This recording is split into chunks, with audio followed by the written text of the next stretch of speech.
Well, boys, we finally made it. The final 8 of the tournament, and we're one of the final 8 standing as we take on the Houston Texans in the divisional round. What's going on, ladies and gentlemen? And welcome back to another edition of the Patriots MayeFlower Voyage presented by Patriots Clubhouse. I am your host, DTN, aka Dow, and today I got Andy and Thomas with me. Gentlemen, how are you doing? And you're muted, Andy. Yep, there we are. We're doing pretty good, buddy. This game, it's going to be interesting.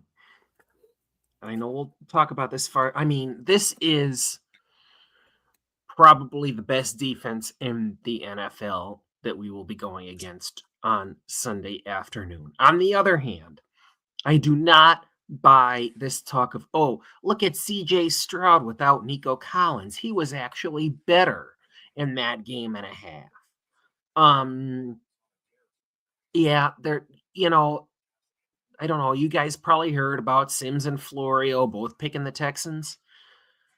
Yeah, because all of ESPN picked the Texans. All of ESPN? That does not surprise me. Even Kurt Warner? Yep. What? It's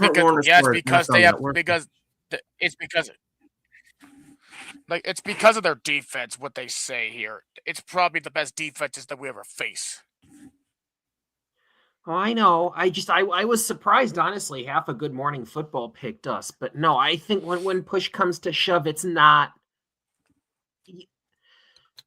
I don't see like a Pittsburgh type game coming up because, we're not that anemic. We're not that anemic offense. 42-year-old Aaron Rodgers sitting back there in the pocket like a statue. And I mean, really, give me Vrabel and McDaniels. McDaniels has schemed against defenses like this before and has shown success against them. I mean, will it be a close game? Yes. Have the Texans done well in close games? Yes, that's true too.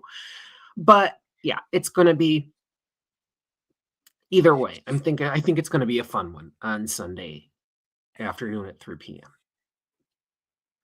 It should be a fun one for sure, but I want to hear what Thomas's thoughts are.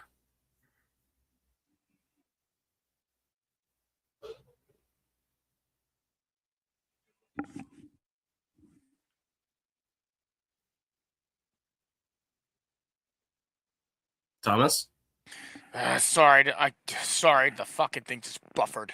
What are you trying to say here? What are you asking? I want to ask you what your thoughts are heading into the divisional round. And I know what your predictions are, technically.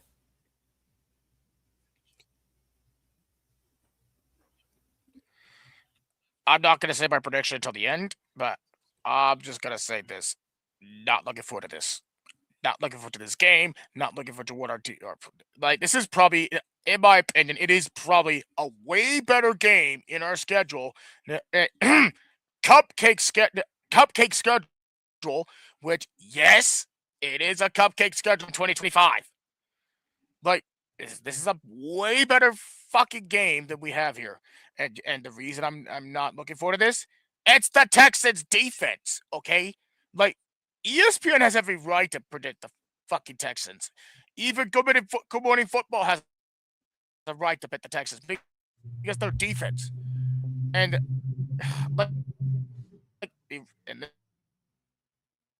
another reason I'm not good at this, not only their defense, I know their offensive line, but less of the playmakers.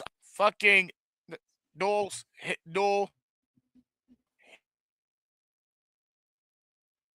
Higgins, the 2 rookies of Iowa State, 2 of the best receivers I've seen. I know they don't have Nico Collins, they got Dalton Schultz, CJ Stroud.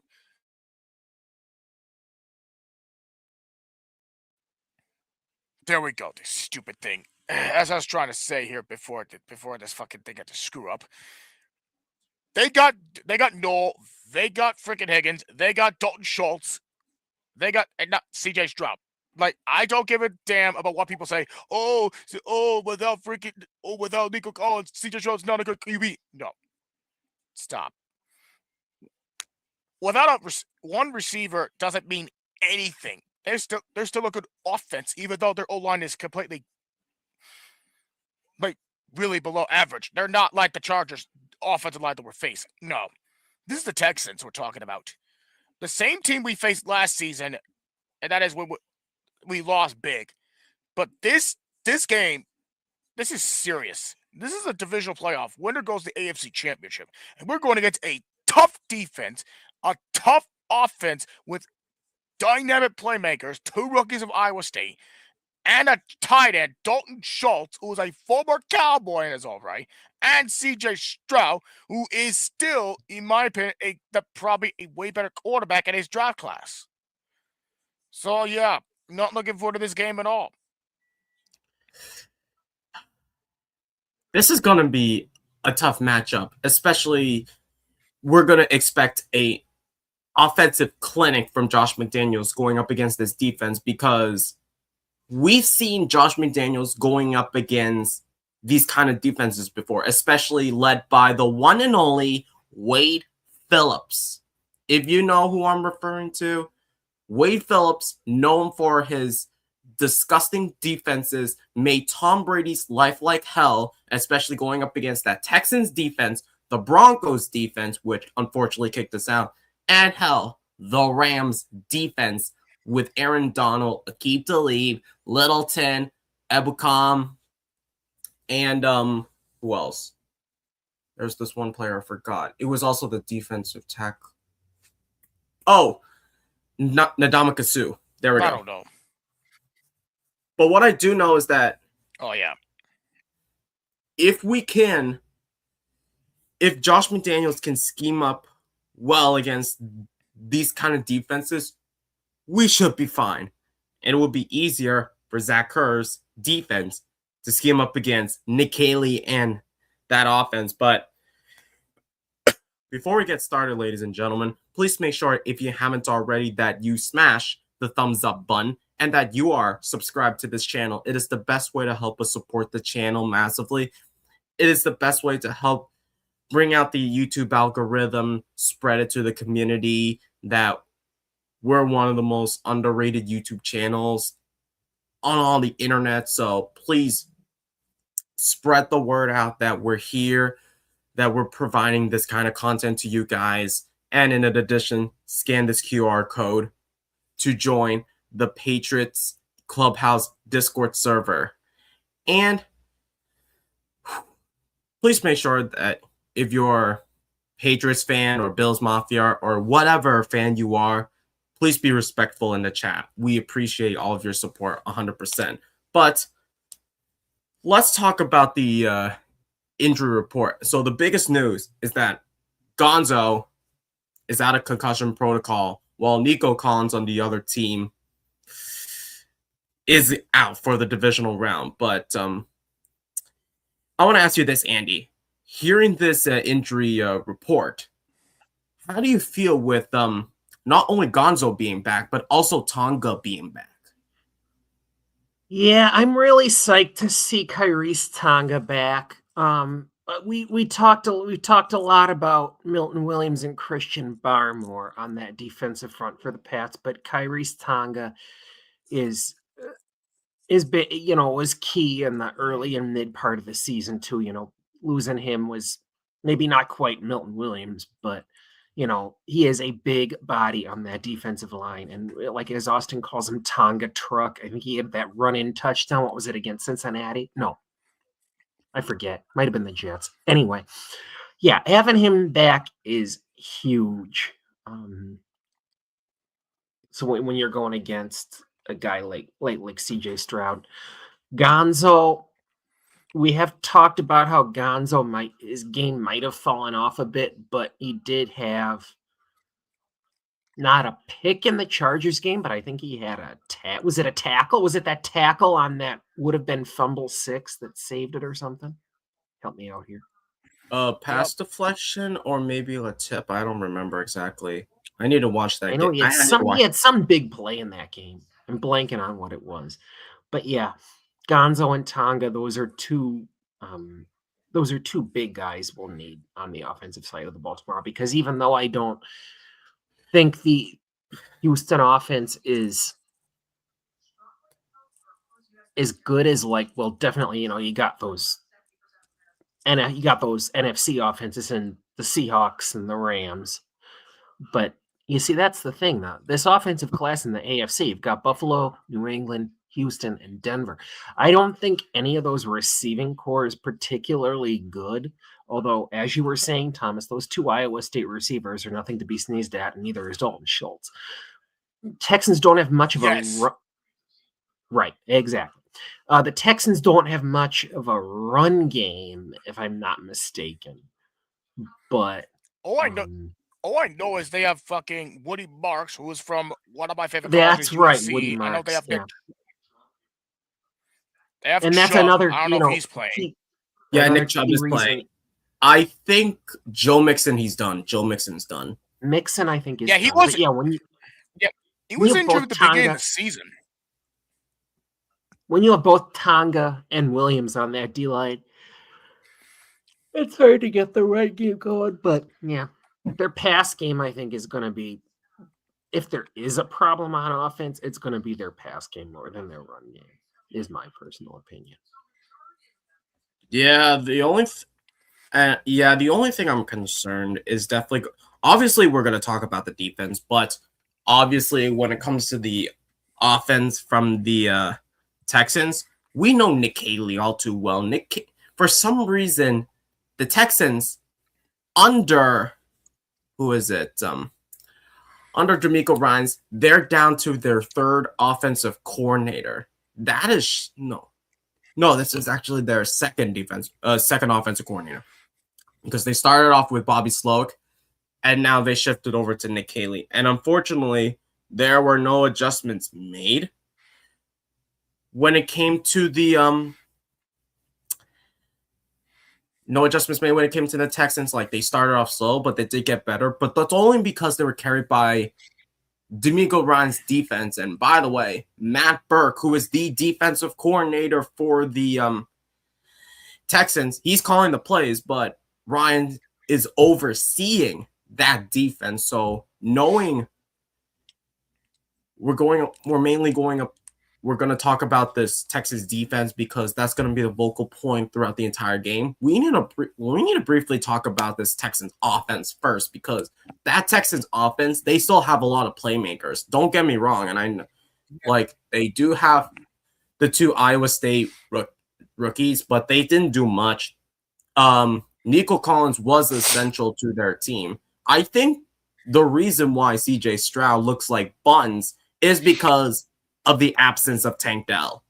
And there is a reason why the Texans drafted, Nick Caserio, who was the former general manager for the New England Patriots, drafted those two weapons. I can't believe, you know what I can't believe, Andy, that most of the offensive coaching staff were Patriots assistants, especially McDaniel's brother, Ben McDaniels.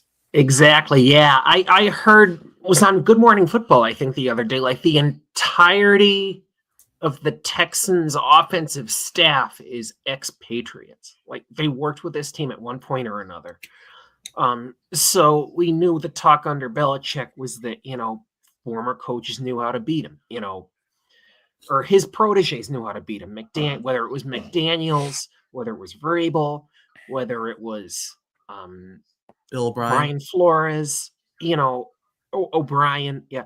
I mean, they had his number and they could beat him. And I think, that could potentially be a problem with this Texans offense on Sunday, having an offensive staff that is very familiar with how the Patriots like to work. Granted, a lot of them haven't been with New England in a long time, but still they probably have somebody like, obviously, Josh McDaniel's brother knows the way he operates on that side of the ball. And I was just about to type into the conversation section. You mentioned not T. Higgins. Jaden Higgins. Not Jaden Higgins either. Jaden. Tank Dill. You mentioned Tank Dill. They had Stephon Diggs for half of last season too, so they don't have either him or Tank Dill over there now. Yep, But and still, I I still think remember that play where Stephon Diggs smoked Christian Gonzalez in that one play. that's right. That was Steph Diggs, wasn't it? He got us good on a couple of plays last year. Yeah, that is when the Patriots are big garbage last season. That's when we have fucking Gerard Mayo. Yeah, that was your Mayo and your Covington defense and all that crapola. But yeah, I'm looking at some of a lot of those defenders, like all those defenders, if I'm not mistaken, are still there. Shair. Oh my god, I hate Shair.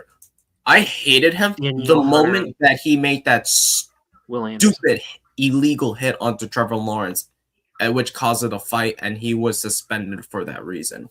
Yep. Yeah, I agree, Eric. The Texans offense doesn't scare me really, but as long as you apply a lot of pressure onto CJ Stroud, it was reported that CJ Stroud ranks second to last in passing grade of a 41.3 and has the third most turnover-worthy plays. So if you can apply, I haven't. Sorry to cut you off, Dow. I have heard zero of that either on NFL Network or local coverage. They don't, and I even saw it. Oh, they were talking about, oh, look at the good plays he made in that Steelers game. It's like when he was under pressure, I know that score was 30-6. They scored 2 touchdowns on defense in that game, a fumble 6, a pick 6. Yes, Thomas. Sorry to cut you off. Dow, could you send over the comment from Iron Lugs, please? I have an issue with this. Oh, what did Caleb? Is it this one from Caleb? Yes. The Texans fans have become delusional over the past few days. No. I'm sorry. If you're talking about the most delusional fans in the National Football League, I'm sorry, it's not Texans fans. And I'm sorry, the Texans are amongst one of the teams here have not been to the Super Bowl. So I wish the Texans sincere luck here because I mean they got a good team here, but I'm sorry, their fans are not delusional. If you're talking about what the most delusional fan base is in the damn football league, I'm sorry, it's the Dallas Cowboys, and that's the Dallas Cowboys for sure.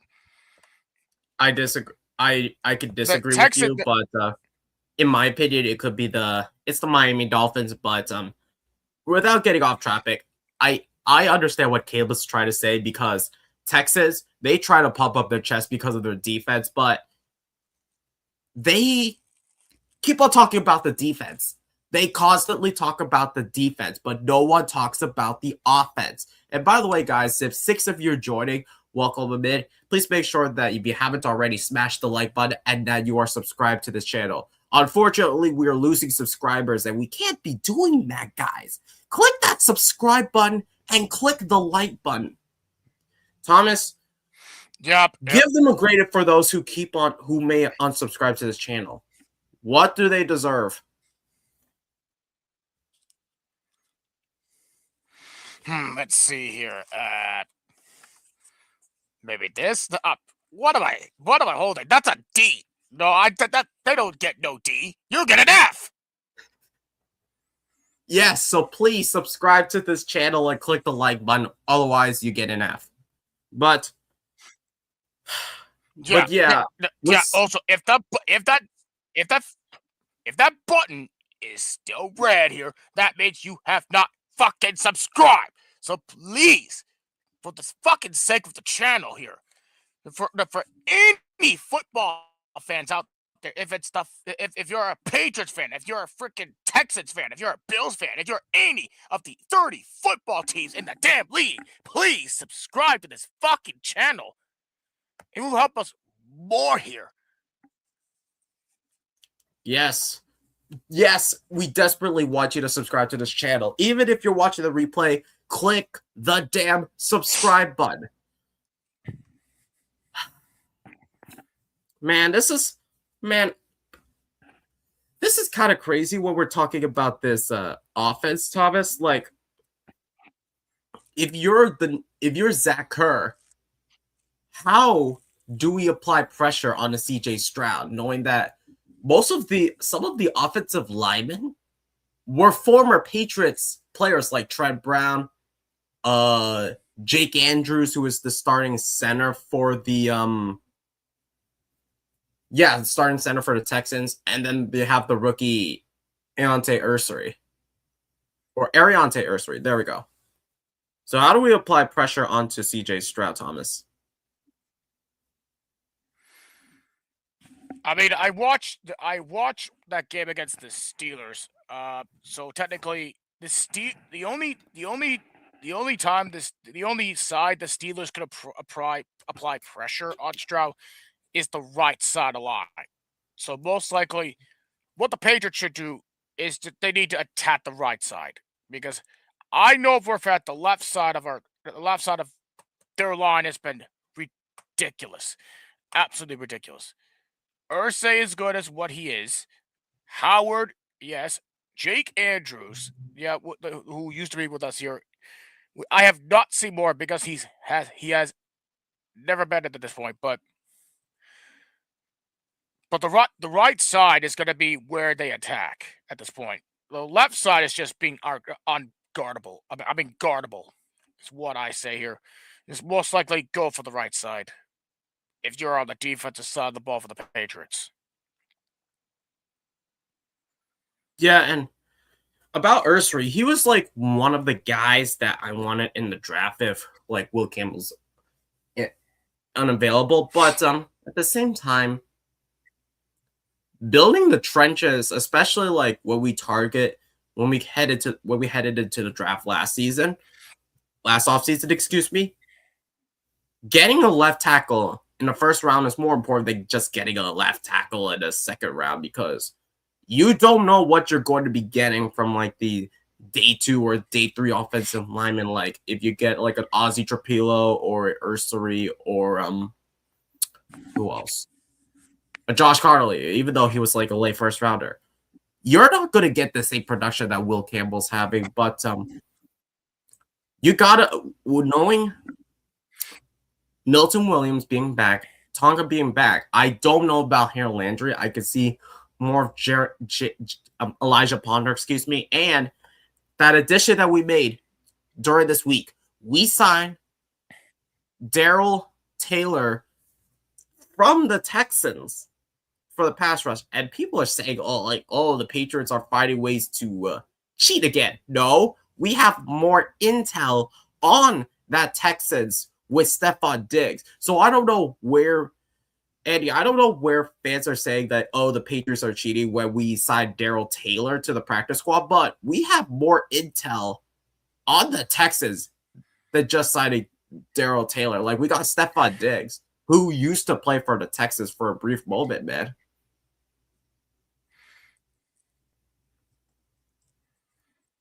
You're muted.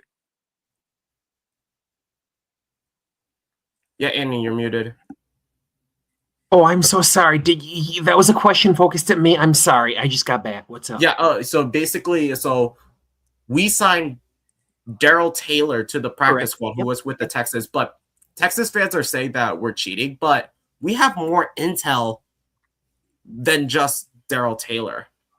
Yeah, I mean, that's just like, this whole cheating thing. It's like we obviously heard it when Brady was here. These are, and I get it. The Texans have never won a Super Bowl. They never appeared in a Super Bowl or an AFC Championship game for that matter. I don't think, but yeah, to say we're cheating, I mean, that's like Austin said. It's kind of like they hate us because they ain't us thing. But yeah, we'll have intel on the Texans, like you said, from Stephon Diggs. I don't think Darrell. Last name again? Taylor. Yeah. But yeah, I mean, this happens, with every team. It's like, he played for a prior team. He's with this team now. He played for Team X. He's now with Team Y. He has intel on Team X. It's just, it goes without saying that he's going to have, of course, it doesn't always happen before a big playoff game, but, And I don't think that one guy is not going to make a significant dent in the Texans defense. I mean, they still have, all those guys, Kalen Bullock at safety, that cornerback whom I'm blanking on right now. Stingley or Stingley, thank you. And obviously Will Anderson and Danielle Hunter. But yeah, that defense is nothing to sneeze at. And I think Darrell Taylor didn't make much of a dent in it at all. No, he did not. Before he joined the Patriots or the Texans, he had some injury history with the Seattle Seahawks and the Chicago Bears. So like he obviously has experience with under the Pete Carroll defense and the Eber fluster defense, as I like to call it, because I never trusted Eberflus as a head coach anyway, and not less so much of a defensive coordinator. But getting off topic. Fuck Eberflus. But I want to ask you this, Andy. So I already asked Thomas this, but how would you apply pressure onto CJ Stroud, knowing that the offensive line they have Ursary, they have Howe, Titus Howard, Jake Andrews, that bum Trent Brown, and then I don't know who the right guard is. When Trent Brown is on, he's on. But who knows if he'll be on for Sunday's game. Apply pressure to CJ Stroud. I mean, you're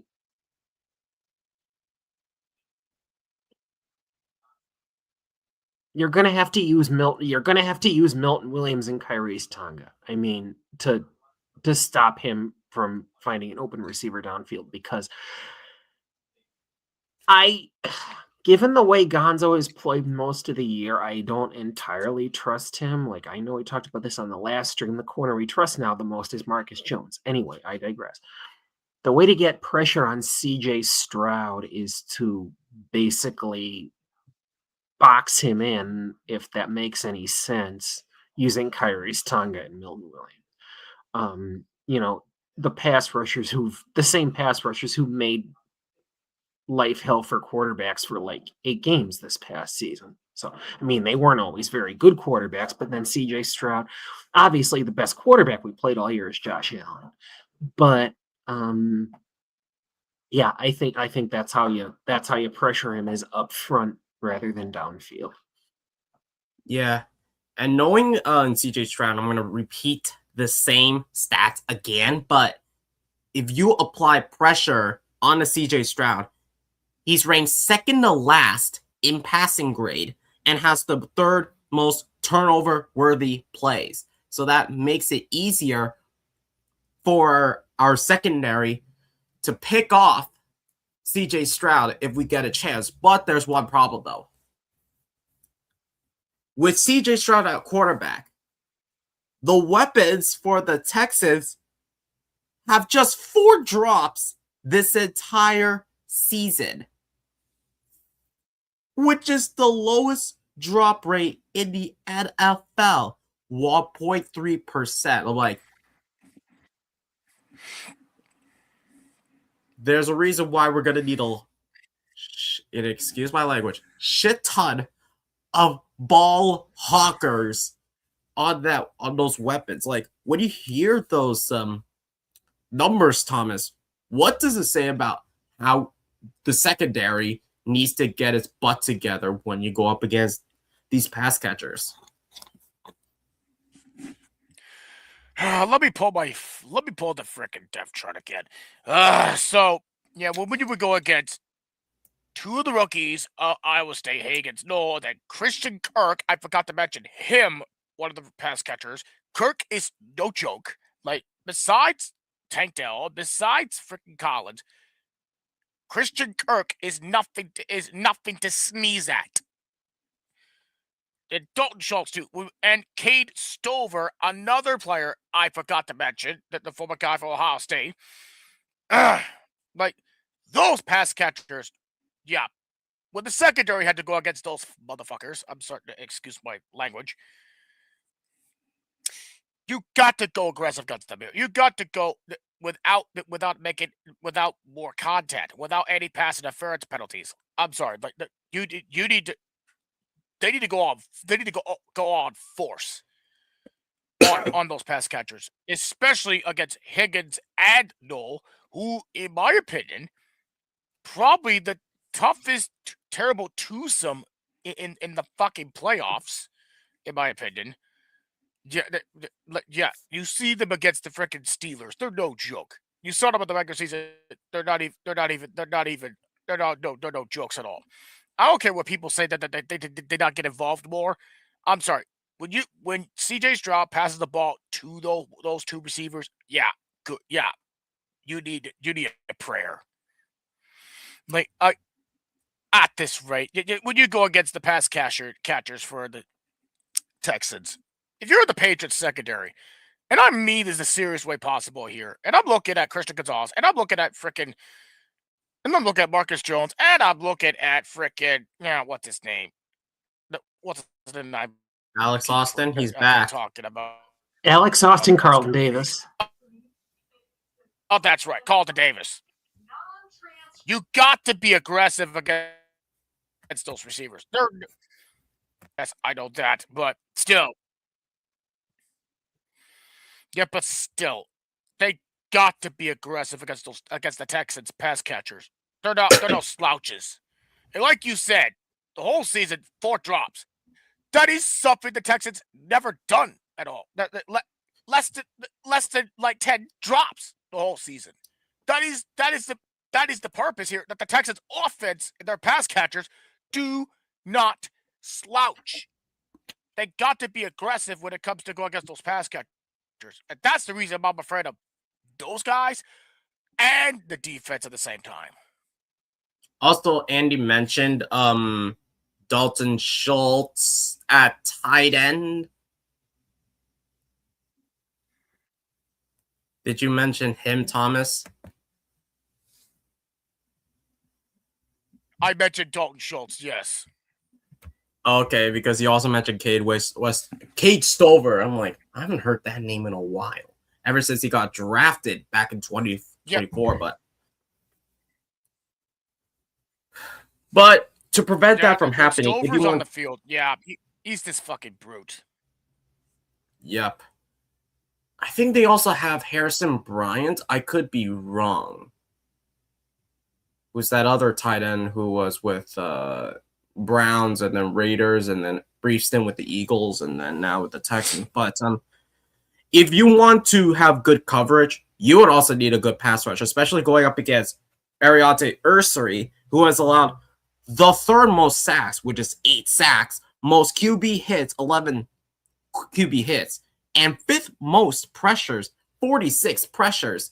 You got Chason or whoever's on the left side need to apply a lot on the left side, less so much on the right side, because as much as you hate on Trent Brown, Andy, Trent Brown, as a starter since week 10, has allowed 1 sack, 12 pressures. His 4.0% allowed pressure rate is 7th among right tackles.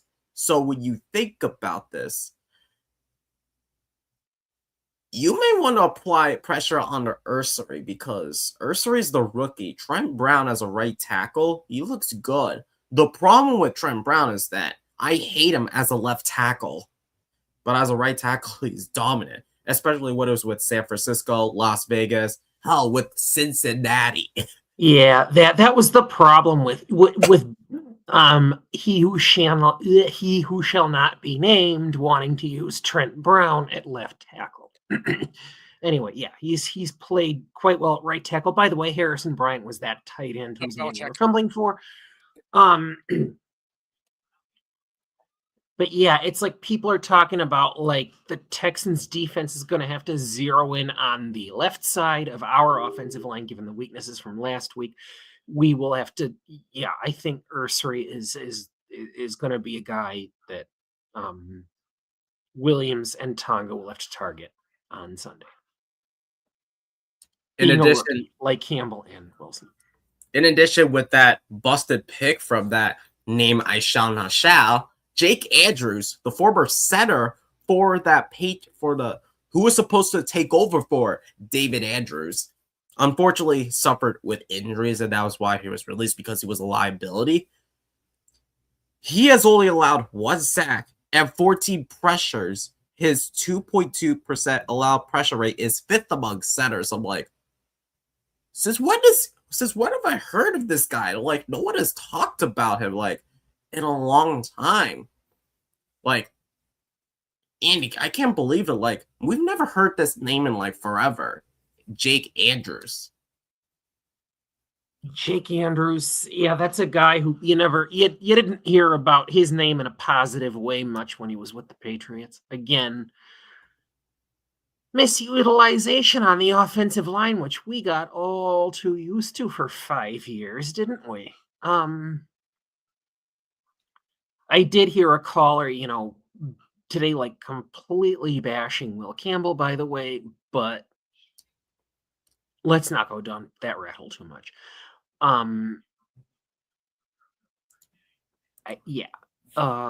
Wait, did you say he was rated 5th among centers in the entire league? Per PFF. Wow. I think at best he's a guard. He's like one of the best interior linemen, but as a center, Tyler mentions, I don't watch tape on the Texans, so forgive us, but he said, how about how many bad snaps Andrews had this year? It wasn't just last week. I'm sorry, Tyler, but I have never I haven't watched tape on the Texans for the majority of it, so I could not tell how many bad snaps Andrews had last week. But yeah, that's one of those draft busts from this guy we shall not name. Yeah. I always thought that this offensive line would be a paper mache, Thomas, when they had Laramie Tunsil last year. But now Tunsil's with the Commanders, because the one problem with the offensive line last year with the Texans was not just the sacks. It was also the penalties. I don't know if they're still like in the top 5 in penalties from the offensive line, even without Laramie Tunsil, Thomas. I don't know. Let me fucking look it up. You guys keep talking about this. I'll look it up. Yeah, but the problem I had with the offensive line last year with the Houston Texans was the penalties. And knowing Tunsil, he was a former first rounder for the Miami Dolphins, but when it was with the Texans, he was a liability for the Texans. And then they let him go to the Commanders and made life hell for Jaden Daniels in a sense. But I could be wrong, but Tunsil was this one guy from the Texans that pissed off a lot of Texas fans, as far as I know. But this offensive line, they are a hit and miss when you think about it. I think they're like, I'd say they're average at best, between like below average and above average, but at best they're like average. They're like not the best offensive line, but they're not the worst. Yeah, this is I mean, when you consider the league as a whole, they're a middle of the we consider the league as a whole, they're a middle of the road offensive line. When you consider the playoffs, they are a middle of the road offensive line. Yeah. And funny enough, the offensive line coach for this is a former Patriots assistant, Cole Popovich, who was never the offensive line coach for us because he left due to COVID policy. You missed following the what? Let me just look up Cole Popovich, because he was the former offensive line coach for the Patriots, but he's also the run game coordinator. But yeah, 2021, Bill Belichick. Oh my God, excuse me. Despite Belichick desiring to keep Popovich on his offensive staff, it was reported that Popovich could not be coaching up the Patriots in 2021 due to reasons relating to the COVID vaccination. Upon departing from the Patriots, he spent 2021 as the offensive line coach for Franklin High School in nearby Franklin, Massachusetts. So he was an offensive line coach for a high school team. Oh my, okay. I did not know that about Cole Popovich. Oh my gosh, this cough is killing me. Forgive me, guys. But let's now talk about the main issue that I know that everybody's been talking about. It's the mother effing defense. And so when we talk about this before that, I looked through so many websites here. Houston is the 6th most penalized team in the league, mostly when it comes to their offense. So we need to force the offensive line to make mistakes and make life hell for CJ Stroud, knowing that CJ Stroud's glorified season, I don't believe it anymore. Especially with the loss of Tank Dell, CJ Stroud has been a liability. I disagree. The liability is the offensive line. Without a good offensive line, I'm sorry, Stroud don't play well at this point. But the problem with Stroud is what he does in the divisional round. And we're heading into the divisional round, and CJ Stroud folds under pressure in the divisional round, especially when he went up against the Baltimore Ravens in 2024. The Chiefs last season, which I think the Texans were robbed. But, yeah. Give me a second, guys, when I try to find the, hold on. Give me a second, guys. I apologize. I'm trying to find a cough drop, but I can't stop this cough. Like, it's killing me. So forgive me, guys. Forgive me. But let's, oh my gosh. Let's talk about this defensive line from the Texans. And I read this stat, but I'm like, I can't believe it. Since 2006, Anderson Jr. and Hunter joined Campbell and Ngakoue, as in Calais Campbell and Ngakoue, and Strahan and Umenayora as the only edge duos with 80-plus pressures.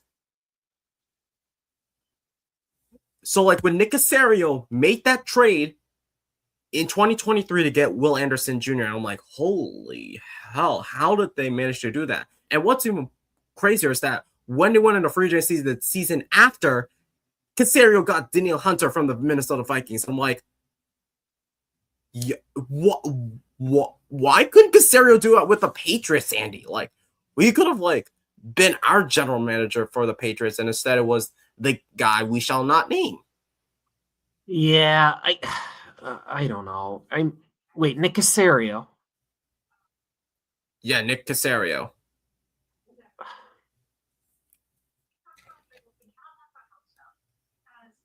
What about him? Sorry. Like the fact that he made the trade back in 2023 after picking CJ Stroud, trading with the Cardinals for the third overall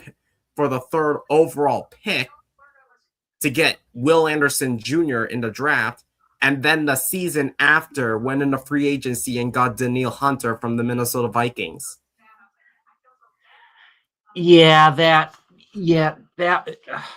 That's some like 3D chess right there, man. That's the way we should have. That's the way I think we started building the team by, like, when Vrabel came in here, it was like, okay, you're going to sign Milton Williams. You're going to draft Will Campbell. You're going to draft Kyle Williams, who seems to be on the up. It is going to be interesting to see how this draft shakes out this year, when I think we might need another cornerback. We're definitely going to need somebody on the defensive line. We're going to need a pass rusher. We're going to need a right tackle. But it's not time to talk about the draft right now. But yeah, I think Caserio did a really good job with those, trying to Yeah, he was also essential to drafting Derek Stingley, even though the Texans were shit during that season. Exactly. Especially with 2 back-to-back one-and-done coaches until they land on D'Amico Ryans. Yep. By the way, CJ Stroud was O'Roy in 2023. He was. There you go. And I think he was I don't know if CJ Stroud last season was a Pro Bowler, but I do know that, yes, he was offensive rookie. Oh, he was a Pro Bowler last season? Wow. No, he was a Pro Bowler in 2023, my mistake. Oh.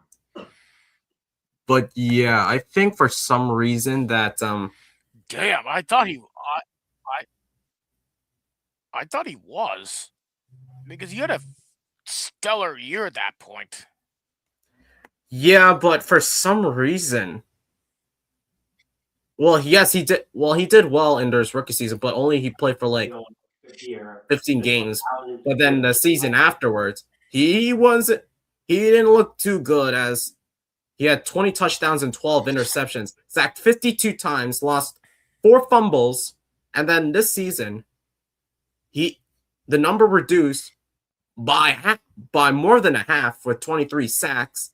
He had 8 interceptions, 19 touchdowns. But that's only because Davis Mills was in it for the mix of it, like Davis Mills. But for some reason,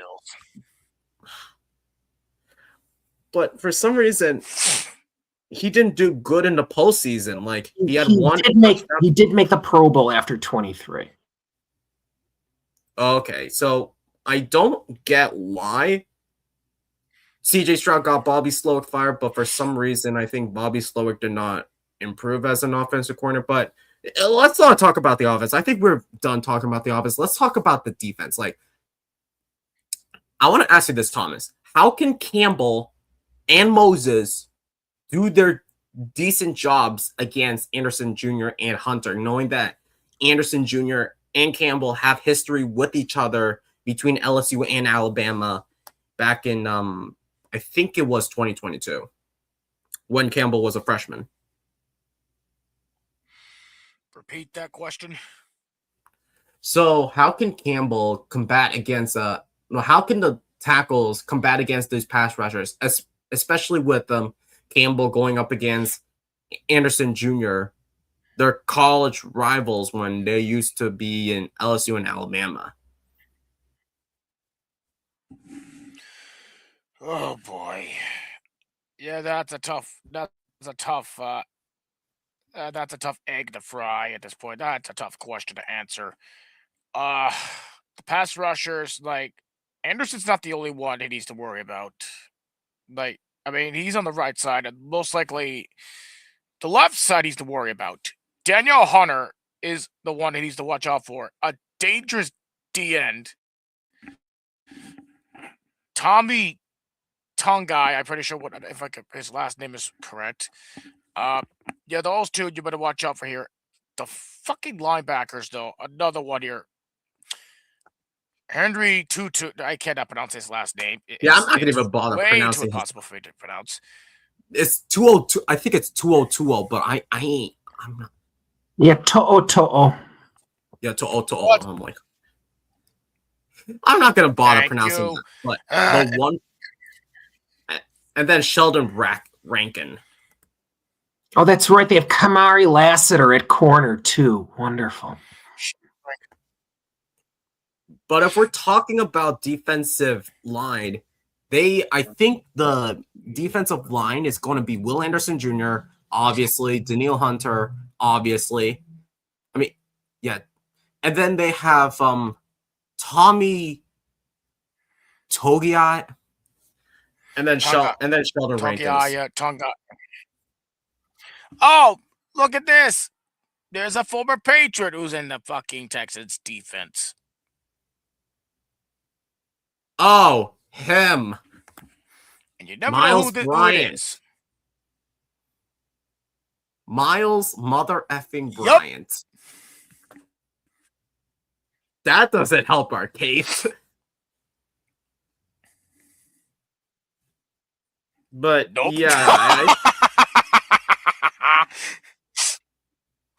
Marcus, that really is not Miles our fucking case. Bryant.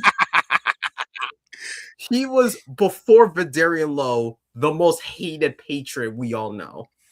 For some apparent reason. I don't know why, but I can't believe it. But if we're talking about defensive line, most importantly, the offensive line needs to get it together. They looked okay last season, but when you're going up against Rankins, Anderson Jr., and Hunter, that's a tall task. But on the most important question, Andy, with Jared Wilson's performance last week, is it time right now to start Ben Brown at left guard because of Wilson's performance? I would 100% start Brown at left guard, and I know a lot of us were talking about that during the Chargers game last week, but when you've got Rankins and Hunter and Anderson all there, and considering how much flack Will Campbell was taken after last Sunday's game, yeah, I think they should at least consider, and we have Doug Marrone as our offensive line coach. Yeah, I think they should definitely consider playing Ben Brown at left guard instead of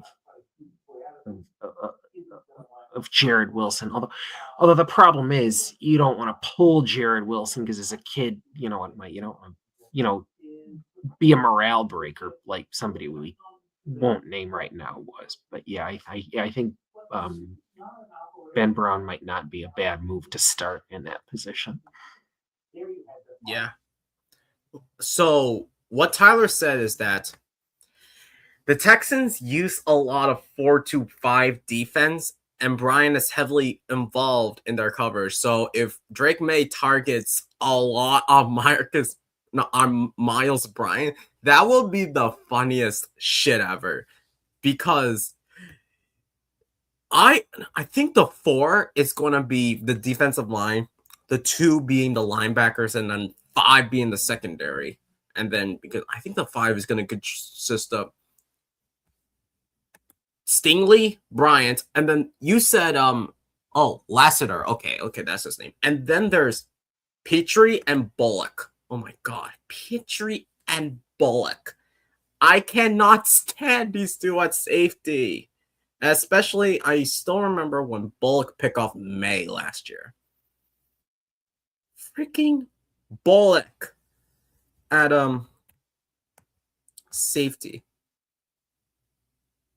Also, I remember Brian definitely didn't like him, but he knew that he played well in a couple games. Seemed like he gave up more than he helped, though. Yeah, so like if Drake Maye were to target Miles Bryant, excuse me. Well, I don't know why I say Marcus Bryant, but Miles Bryant, we could definitely take shots from as he was a former Patriot and what he did to us. But knowing the Patriots, I never liked Miles Bryant. I never liked Miles Bryant either, especially that penalty that he made, especially in the plays that he made, especially in 2022 and 2023. I hate it. I can't even stand him. So let's see what else I can. Also, the Texas defensive line has swatted down 16 passes at the line of scrimmage this season, second most among all teams. So, is it essential, Thomas, that Drake may want to use his legs in certain situations, but instead of passing the ball? Thomas?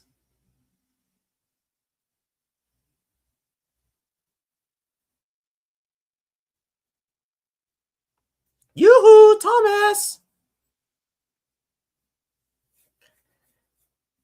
Sorry, what is it? Well, do you think Drake Maye needs to use his legs, especially when you read this stat? The Texans defensive line has swatted down 16 passes at the line of scrimmage this season, second most among all teams. That yes, like I I've been listening to ESPN all fucking day, and they've been saying that Drake May needs to depend on his legs. Like, not the but I'm just gonna say this. I don't think I'm not a fan of that strat because last week I always worry about where Drake May is gonna fucking stop. But what I mean by that, how is he gonna end the play after he run the football? He usually dives all the time. I told him to slide. He needs to do that most of the time when he's done run the football. If he doesn't, then bam. Concussion protocol, he goes. Like I want Drake May has to run the ball, yes, but he needs to play safe football. He better play safe football, or else he will be end up going to be like a Tua Tagovailoa.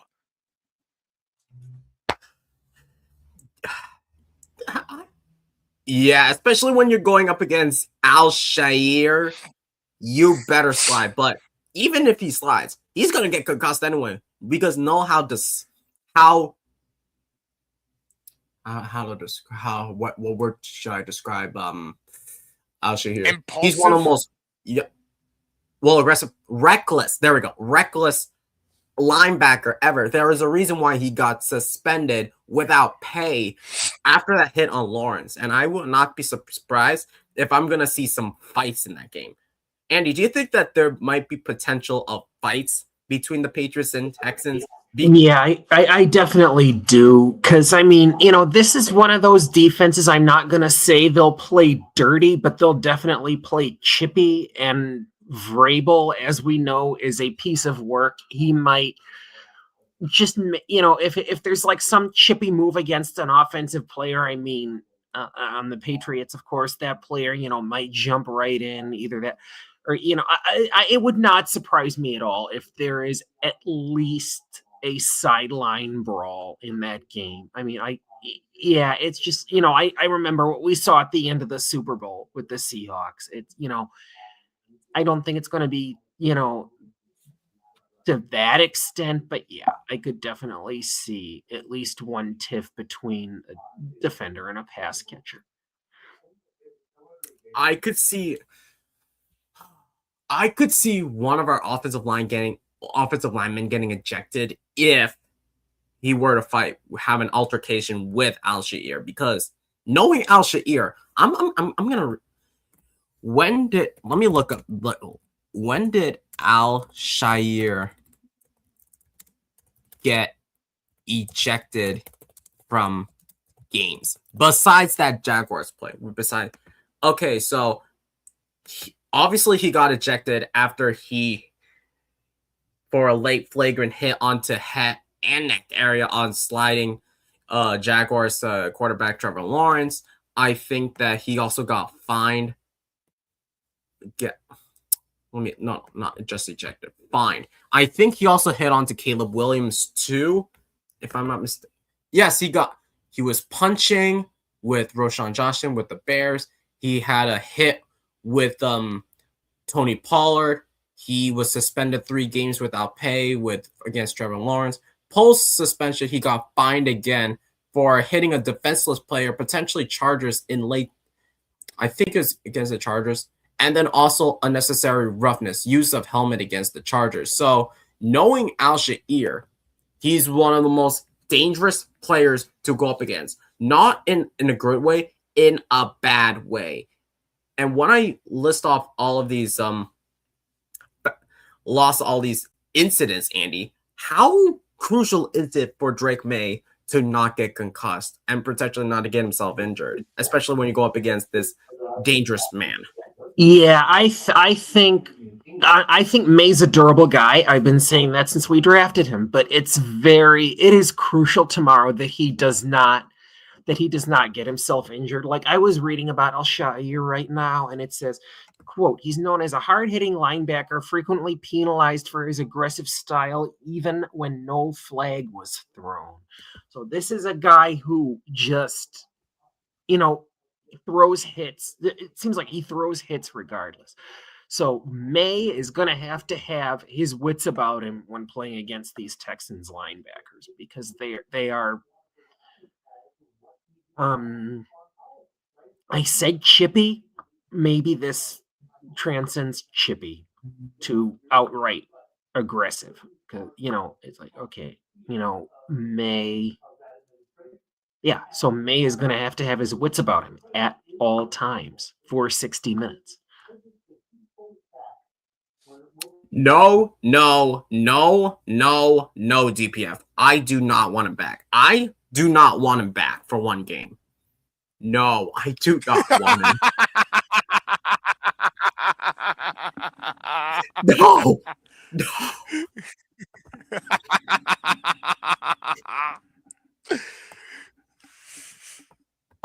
He out of Myles Garrett, really? Was this when he was a rookie, or when he was in or was this 2021 DPF? I think it must have been. I think it was 2021. Because I don't remember that. I don't remember that play either. I do remember the only thing he was ever remotely praised for was pass blocking. Okay, it was 2020. Yeah, I'm not gonna. I don't want to. But yeah, let's not. But speaking of receivers, we're going up against the secondary. Who I'm gonna read this stat. You're gonna be scared. As much as you're scared about that defensive line, everybody's gonna talk about that defensive line. But the secondary ranks first in INTs, first in passer rating allowed, and fourth fewest touchdowns allowed. Yikes. So I think that this is going to be another Stevenson and Henderson game. Based off of the history with going up against the Texans, even with J.J. Watt, Dion Lewis had a great game. Shane Vereen had a great game. Would you not be shocked, Thomas, that Stevenson and Henderson may have a great game? I would not. Whose audio is playing in the background? There you go. Okay, that's what that. So I would not be shocked if the run game is going to be a factor here against because, like you mentioned, the secondary, no fucking joke. Can you read the stats again here for people not here? First in INTs, 18. First in passer rating allowed, 72.9, and fourth fewest touchdowns allowed, 14. Dad, you got to run the football. I'm sorry. I do not trust I do not trust the deep passes for Drake May when you go against that secondary. I only trust like a 5-yard pass or a 10-yard pass. 20, no. And I'm sorry here, like what? Like the fucking secondary beatable? Nope.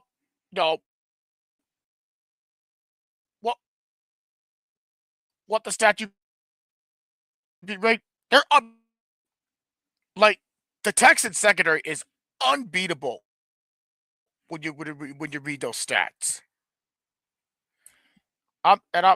Yeah, I depend on the run game against these guys. Like only or possibly a 5-yard chop pass, 10-yard chop pass at this point. I'm sorry, 20 yards? No, I'm not sold on that yet. However, there's one more stat that I forgot to be scared of that. The Texans defense, even their secondary. There's one more stat I forgot to mention, and I think Kayshon Boutte can take advantage of him, and maybe Pop Douglas, but let me read these stats. Derek Stingley and Kamari Lassiter are the only QB duo with 80 plus zone coverage grades, but have a sub 55 grades in man coverage. So I think that Texans are going to use a lot of zone coverage. And how can Drake May, Andy, counter zone coverage if the Texans were to use a lot of zone coverage? Because if they use a lot of man coverage, do you think that they're going to use a lot of Kayshon Boutte and DeMar Douglas, knowing Boutte's history against Derek Stingley at LSU?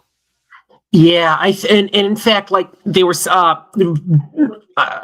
May's first NFL touchdown was to Kayshon Boutte. Yeah, so I think if they play a lot of man coverage, I definitely think it could be in particular, those two guys, and Booty and Williams could, if anything, be the top wide receivers in this game.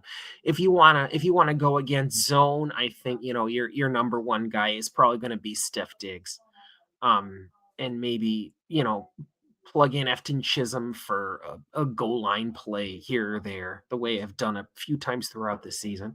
But yeah, I was just looking at, if I can go off topic for a sec, I was just looking at run defense here, and I think first it was the Jaguars actually were the number one run defense, and Yep. then it And they looks got like exposed by Buffalo, who are number one when they run the ball.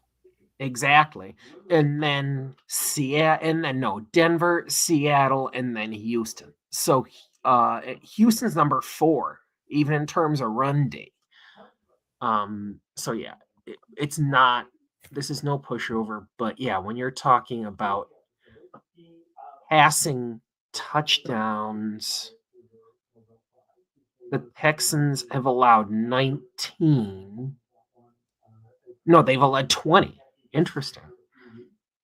Which is, well, Denver, Philadelphia, Kansas City, Minnesota allowed fewer. Interesting. The Packers, oh no, never mind. No, I'm looking at the wrong number. No, wait, no. Denver allowed fewer. Philadelphia allowed fewer. Kansas City, Minnesota. Interesting.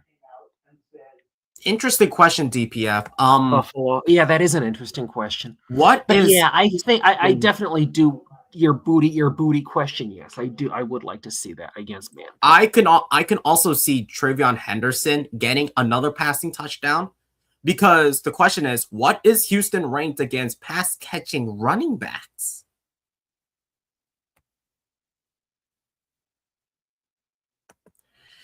Yes, Tyler, you can pop on. Yes, Tyler, you can pop on if you want, because we need more intel. We need more intel on this Texans defense, because yeah, you can join, Tyler. Tyler, you can join on if you want.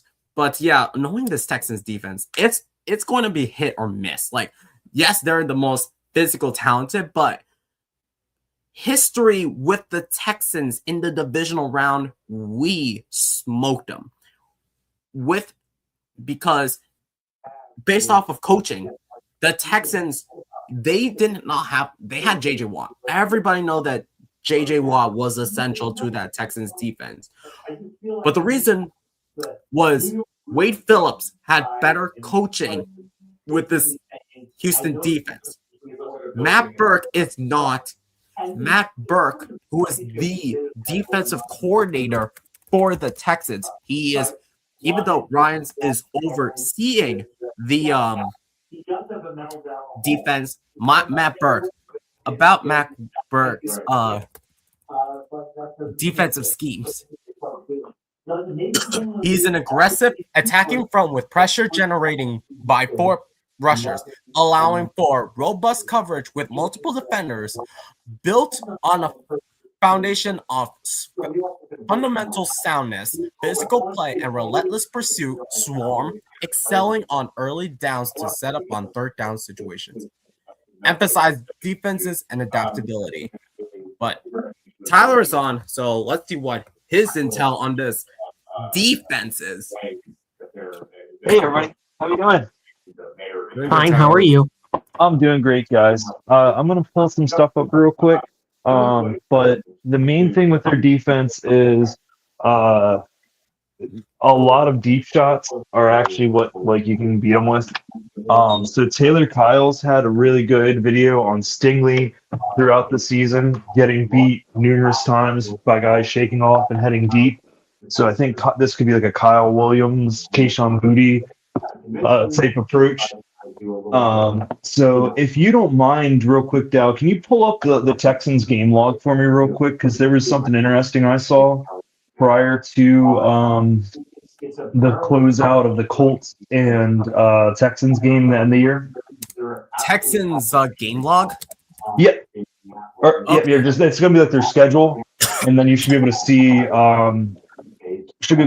like the stats and everything from there. Hold on, give me a second. I know they pull it up myself. stuff too. They are 12-5, and I'm like, how? I'm like, I thought they would be worse than what we anticipated from the Texans. I think it's also is that also including their playoff win too? So here's the schedule for the Texans. Yes. So in that Indianapolis Colts game, Alec Pierce went for 114 right before he got ejected. Did you see that was a close game? The Texans needed that win, if I'm not mistaken.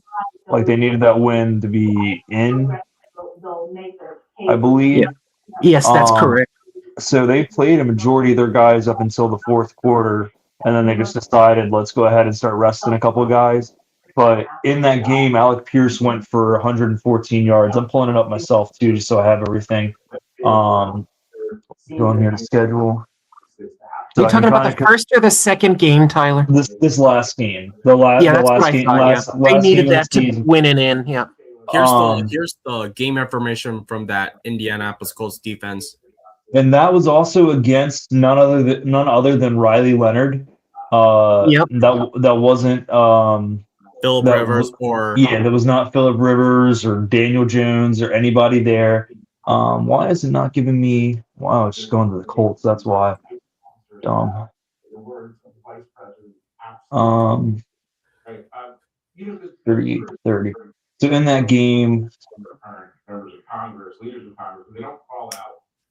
Also, Eric saying that 541 receiving yards are allowed from this Texans defense, so that's an average of 33 yards. So they pretty seem decent in the running back receiving side of this game. But do you think, Tyler, that we might see Henderson using like a shit ton of like snaps, knowing like history with the Patriots going up against the Texans in the divisional round with Shane Vereen and Dion Lewis? No, I think they should definitely try to utilize Henderson in the pass game. I think that would definitely be something that they're not really so much expecting, because it's not like Henderson's not been involved in the pass game. Just Drake spreads the ball so much. But we've also mostly been seeing our passes go to Ramondre. So I think it'd be nice to throw something in there. In that Colts and Texans game, it was Alec Pierce for 4 catches, 132 yards, 2 touchdowns. Josh Downs went 4 catches for 61 yards. Amir Abdullah, the second string running back, had 2 catches for 24 yards. 15 was his longest. And then let me see if I can pull up a game that was like a little bit more closer, because that was a 30-38 game, and you kind of smelt like the desperation in that. So I even want to check out how close it was. They barely lost to the Las Vegas Raiders in that game. Why does it keep going right to the team? I'm trying to see the score. Sorry, guys. So my main point of everything is, like, yes, their defense is really good, and I'm not taking anything away from their defense. And I'm sorry to cut you off. What do you have, Andy? I've been saying something in the studio chat. I want to go back to that question about pass catching running backs. Didn't I already answer like Eric's answer to that? Like, they're no. I found something and I never said anything. Oh, okay. Go ahead, Andy. Go ahead. But their specific effectiveness against pass catching running backs depends on scheme, like using Jalen Petre and recent matchups, often limiting receiving yards due to an aggressive front and a strong secondary, though elite running backs like Christian McCaffrey still find ways to produce. Again, if I can bring it up with Stevenson, it's always going to be ball protection with him, even though he has been good since that Buffalo game. I would rather lean on Trevion Henderson if we're talking about this defense here. I don't know. Call me a freak. I just trust Henderson more with the ball in his hands than I do Stevenson, even after these last few games. That's I'm glad you brought all this up, Andy, because I just was checking the Vegas Raiders versus the Houston Texans matchup where they barely won 23-21. You know who the leading receiver was? Was Ashton Genty with one reception for 60 yards and a touchdown to the house. So What the heck? One I reception for vaguely remember that game. that was like, oh shoot, the Raiders might win this game. So that's the type of stuff I'm saying is that if the Raiders can hang tight with them, we probably can too. And this isn't absolutely. and that's with Nico Collins in the lineup. That's with Christian Kirk, Dalton Schultz, Jaden Higgins. There's numerous aspects of this. CJ Stroud was the quarterback for that game. He went 23 for 35, one touchdown, no interceptions on that game. But let me see if they have any fumbles or turnovers or anything of note.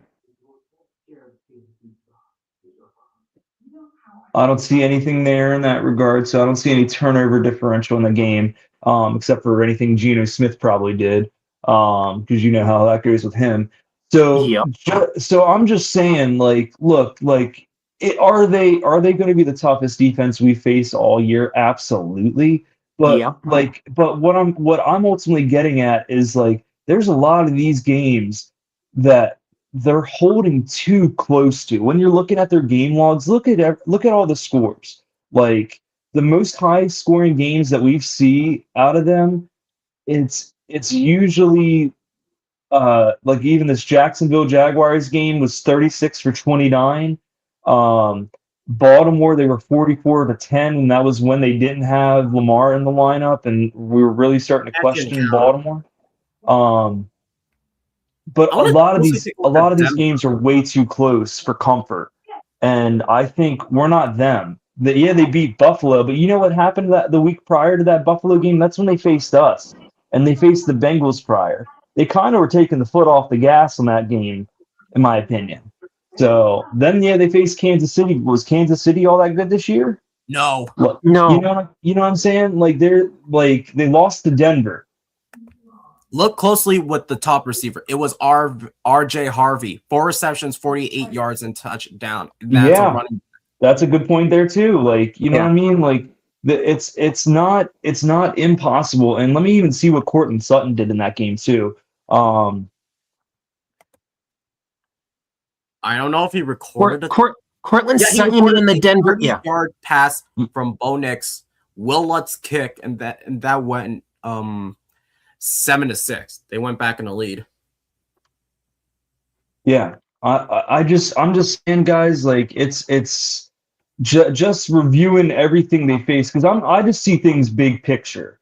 And CJ Stroud did go out in that game. I'm seeing it now. CJ Stroud went out in the game against the Broncos. He played for he was 6 out of 10, and then Davis Mills took over. Yeah, I mean stuff, but Davis Mills filled in better than what CJ Stroud kind of was doing at that point.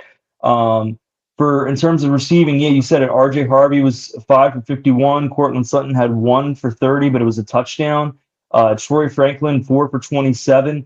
We're not going to be able to constantly sling it over them. What I'm saying is they always, at a majority of these games, when you have a confident quarterback, they're at least giving up one deep shot here or there that makes something happen.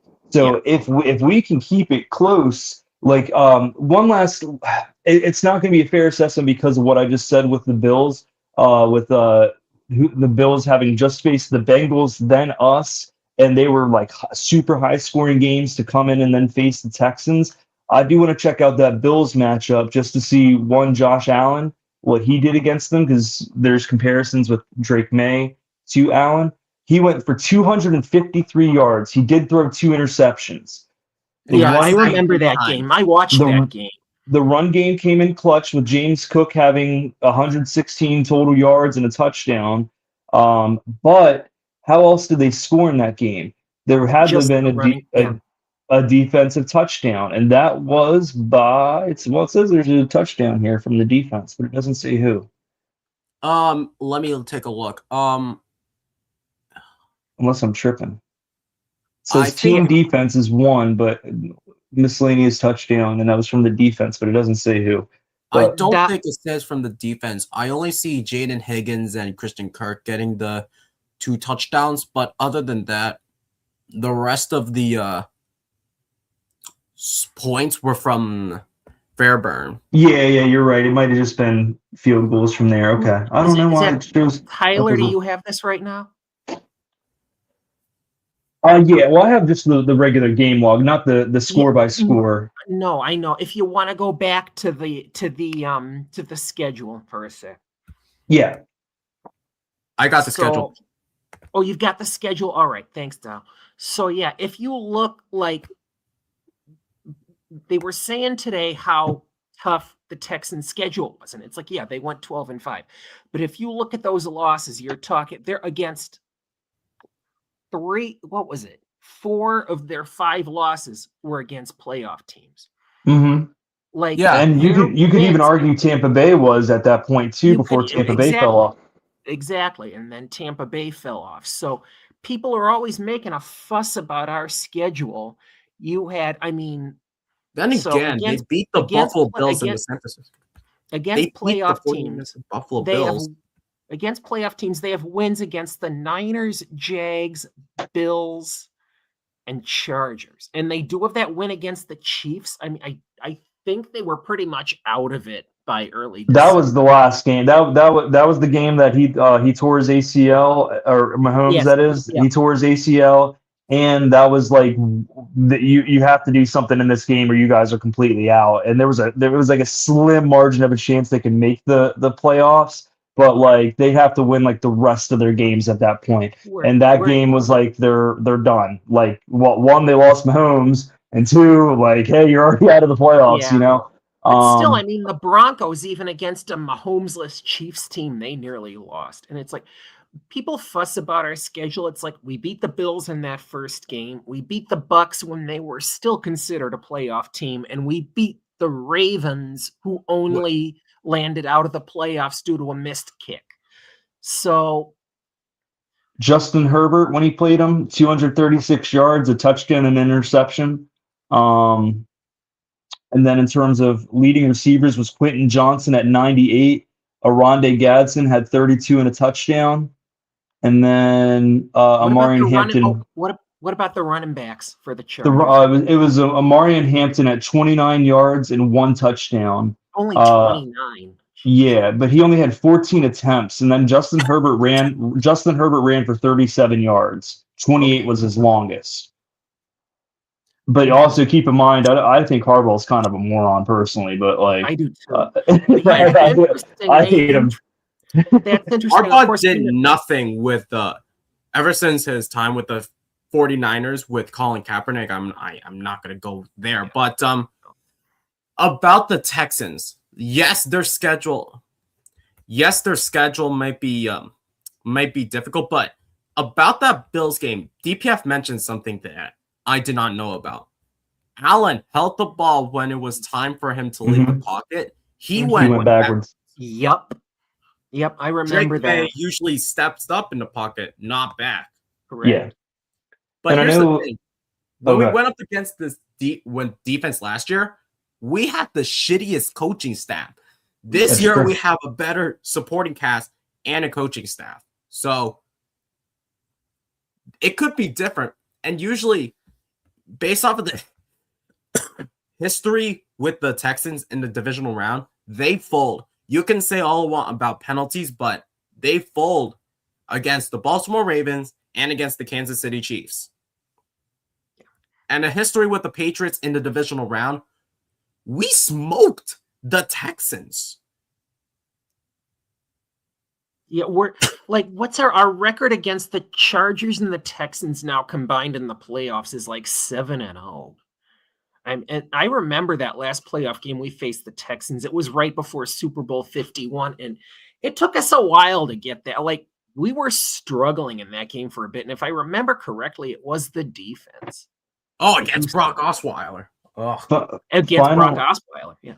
Final note with the Texans. Something of an Achilles heel for us, oddly enough. I wanted to say final note with the Texans and Chargers, the defense we just faced.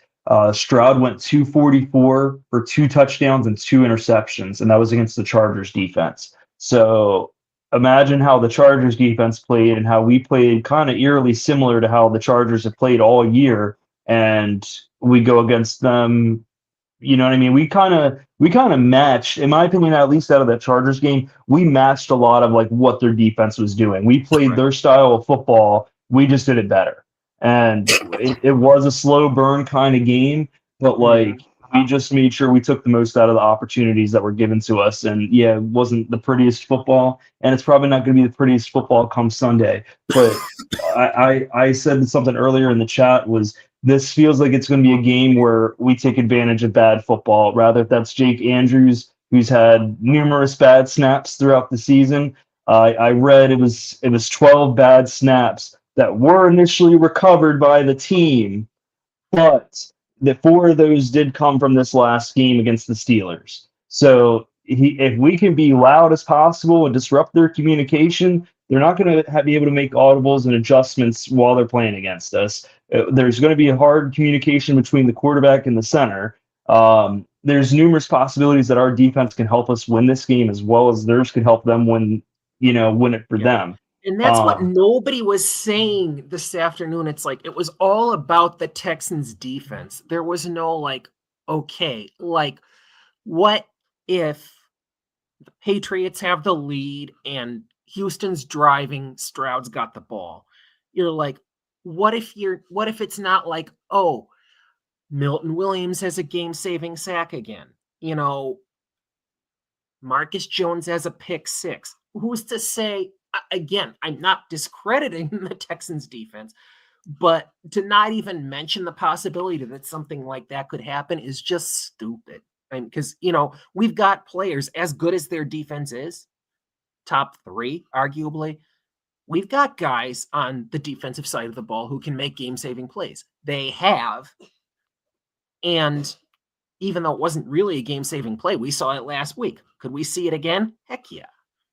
The problem with the Texans is the coaching. Like, you can say you want about D'Amico Ryans and Matt Burke, who is the defensive corner. I'm not going to – there's no mind in doubt that Matt Burke might be in the conversations for getting a head coaching job after what he's done with the defense, but that's only because Ryans is overseeing the defense. The coaching staff and the offense is where you're going to have to attack, because McDaniels knows the coaching staff for the offense inside out, with Nick Caley, Ben McDaniels, who else? Cole Popovich, especially Nick Caley. In my opinion, Nick Caley, he is not the offensive mind that everybody's touted that he is. And he is completely different from Bobby Slowick, but I don't trust the offensive staff from the Texans whatsoever, if we were to think about it. No, I don't either. I just like, and even right here. Even not Tony Maz, even Felger was saying that when it comes to coaching staff, McDaniels is a bit there and done that kind of guy, and Vrabel plays a 60-minute game.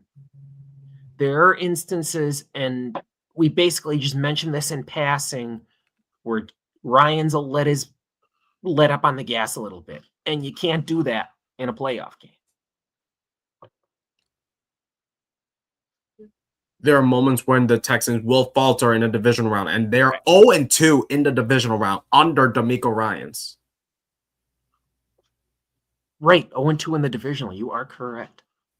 It was the wild card where they blew the chart, where they beat the Chargers last season, and the Browns the year prior. Yep. But that game in the snow, I remember that game. Speaking of weather, I think that Will Campbell teased this. It's going to be snowing, I think, in that game. Mix of rain and snow is what last I saw. If I check the weather, I don't rely on Apple weather too much, but since it's going to be at 3 p.m., it's going to be somewhere like 35 or 30 degrees. So it was reported that Texans don't do good in the cold conditions. And Patriots up against the Texans, yeah, they've been, yeah, right now they're 0-2 in the divisional round since I last remember, against Kubiak, plus Wade Phillips, and against Bill O'Brien. Now we're going up against D'Amico Ryans. But I think now at this point, we've talked so much about this defensive line. We haven't talked about predictions. Let's get that done with. And guys, if you haven't already, smash the like button, and yet you are subscribed. For the last couple weeks, we lost a couple subscribers. We can't allow that to happen. So it would be advised that you are subscribed and that you click the like button. Helps us get the algorithm going. But let's get the predictions going. So starting with you, Andy, then Thomas, then Tyler, and then me. What are your predictions, and who will be the player of the game, whether it's defense or offense or special teams? Everybody in the chat can participate too. Yeah, this is a difficult call for me. It could be really similar to last week when we had a defensive slugfest. I think, considering these are both defensive-minded teams, I could see it going like, I don't see either of these teams putting up 30. I just don't. Is there a possibility one of the quarterbacks, Drake May goes off, or, the Texans get a couple of defensive touchdowns, get close to 30 points? Yes. But I don't see it happening. I'm going to go 23-20. I got to pick the Pats. It's partly bias. It's partly coach and quarterback combo, and, the kind of waning of what should be the waning of the defense wins championships talk, even though arguably defense did win the Eagles the Super Bowl last season. But enough said about that. 23-20 Pats. The player of the game for me is Marcus Jones. We've got the special teams over the Texans, as well as the head coach, I believe. And, it could come down to, call me crazy here. It could come down to like a blocked punt or a kickoff return for a touchdown. I think this is going to be a close game throughout, and Marcus Jones pulls it off at the end, 23-20 Pats for me. Thomas?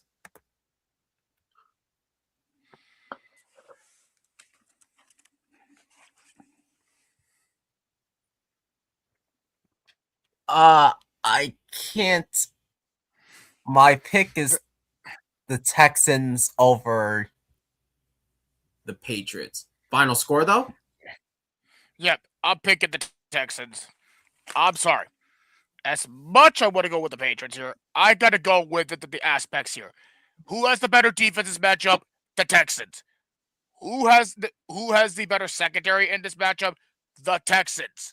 I'm sorry. That's all across the check boxes. I'm sorry. I don't trust Drake May against this defense. I don't trust the passing game at all against the Texas defense. I don't trust anything against the Texas defense. That's my biggest fear. It's a defensive game, and unfortunately, I'm going to go 13-7 Texans. Oh, wow. Okay. Not bad. Do you have your player of the game? And the player of the game is going to be Daniel Hunter. Interesting. How about you, Tyler?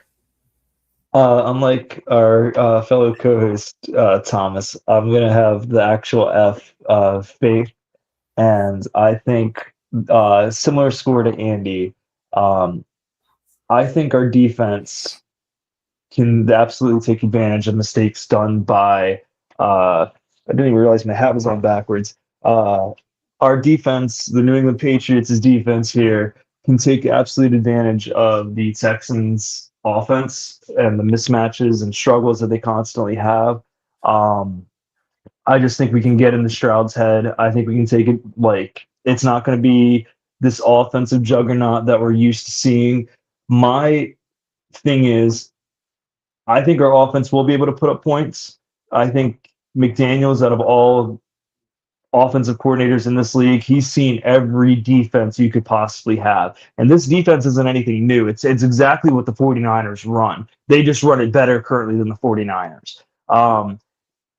They have a better all-around talent than the 49ers. So here's where I'm at.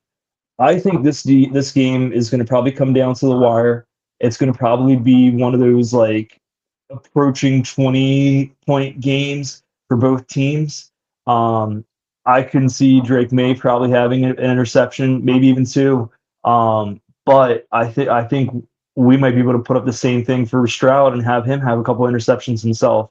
The main thing is taking advantage of bad football, having faith in our coaching staff, and I think they can absolutely get it done. So my prediction is it's going to come down to the fourth quarter. We're going to have a drive that's going to lead us to the Texans being tied up with us at maybe. How about this? We're down by a point from the Texans at 20-21. We win at 23-21. That's my prediction. And it comes down to Andy Borgalis with a game-winning field goal. Interesting. Andy Borgalis with a final field goal. So here's my prediction, and here's my player of the game. I picked the Patriots, but it's going to be a slugfest. I think it's going to be a slugfest, and I could see it coming down to field goals.